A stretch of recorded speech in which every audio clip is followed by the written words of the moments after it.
Oh no, so sad mga supporters ni Rina bahagyang nalungkot. Kuya Edo at Kuya Jomar wala. Hi guys, isang mapagpalang araw po sa bawat isa po sa atin. Muli narito ang inyong abang lingkod Jorhines fans, muli gagawa ng isang maikling topic reaction. Pero bago po tayo magpatuloy, shoutout po muna sa inyong lahat. Kumusta po lalo na yung ating mga OFW na nalayo sa kanilang mga mahal sa buhay. Alam ko po na hindi madali ang mapalayo sa ating mga mahal sa buhay, pero sa kagustuhan po nating mabigyan ng isang magandang kinabukasan ang ating mga minahal, tiniis ang lungkot at hirap. Kaya saludo po ako sa lahat ng mga OFW, naway ingatan at samahan po nawa palagi ng Panginoon ang bawat isa po sa atin. Maraming salamat din po sa patuloy nyo po na pagsuporta sa Monty kong channel. At sa walang sawa niyong pagtangkilik sa aking mga uploads video at sa patuloy nyo po sa pagsuporta sa mga YouTube channels ng mag-amang Matubang Kuya Val at Kalingap Rab, at syempre huwag nating kalimutan isama sa pagsuporta si Roda Mix Vlog. Please po guys, tulungan nating umangat ang YouTube channel ni Ate Roda Mix Vlog para mas marami pa po siyang matulungan at malingap.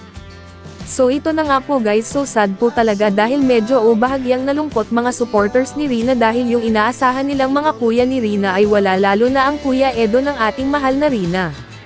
Kaya yung mga supporters ni Rina ay nalungkot, lalo na yung tinawag na ang mga pangalan ng mga kuya ni Rina na mga Kalingap Boys para sa 7 Candles ay wala itong dalawa na si Kuya Edo niya at Kuya Jomar niya. Kahit ako na nanood sa vlog ni Kalingap Rab ay nalungkot din noong tinawag na ang mga pangalan ng mga kuya niya at di ko makita si Edo at Jomar. Nasaan nga ba ang dalawa, bakit wala sila doon sa 3rd birthday celebration ng ating prinsesa? Ako may narinig ako kay Kalingap Rab na umuwi daw yata si Jomar sa kanilang bahay, pero tungkol kay Edo ay yun ang wala akong narinig kung saan nagpunta si Edo. Pero kung wala man sila ay dapat maging masaya na rin tayo para sa ating minamahal na Rina. Basta makita lang natin na masaya na ang ating bunso ay maging masaya na rin tayo.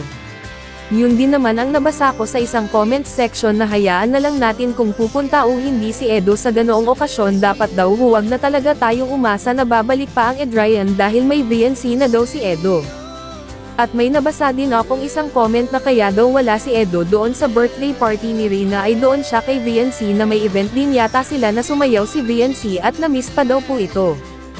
Sagot naman ng isang nag-comment, hay nako, hayaan na natin si Edo, bahala siya sa buhay niya, kung ayaw niya pumunta sa birthday party ng ating mahal na Rina di huwag hindi siya kawalan sa buhay ng ating mahal na Rina.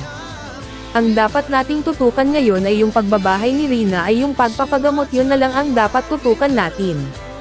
Huwag natin ipilit si Rina kay Edo, bata pa ang ating mahal na Rina at mayaman pa. Kaya move on na tayo guys. Yan po ang sari-saring mga komento na aking nababasa. Kayo guys, anong masasabi nyo po? Ako masasabi ko oo naman, tama, huwag nating ipilit si Rina kay Edo kasi nga kapatid lang naman talaga ang turing ni Edo kay Rina at bata pa din si Rina. Kailangang tutukan ngayon ay yung kinabukasan niya kasi nga mahaba-habang lalakbayin pa ni Rina bago niya makamit yung pangarap niya na maging isang engineer. Kaya doon na lang po tayo tumutok, huwag na doon sa pagsasama ng magkuya kasi busy rin si Edo kasi nag-scout din yan at syempre may karapatan din si Edo na piliin niya yung gusto niyang babae. At kung talagang may itinadhanang ibang babae para kay Edo, tanggapin po natin ng maluwag sa dibdib. Kasi malay natin bata pa naman si Rina, baka may mas higit pa kay Edo ang talagang nararapat kay Rina, yung nasa taas lang po ang nakakaalam ng lahat. Kaya huwag na tayong umasa pa para di na tayo lalong masaktan.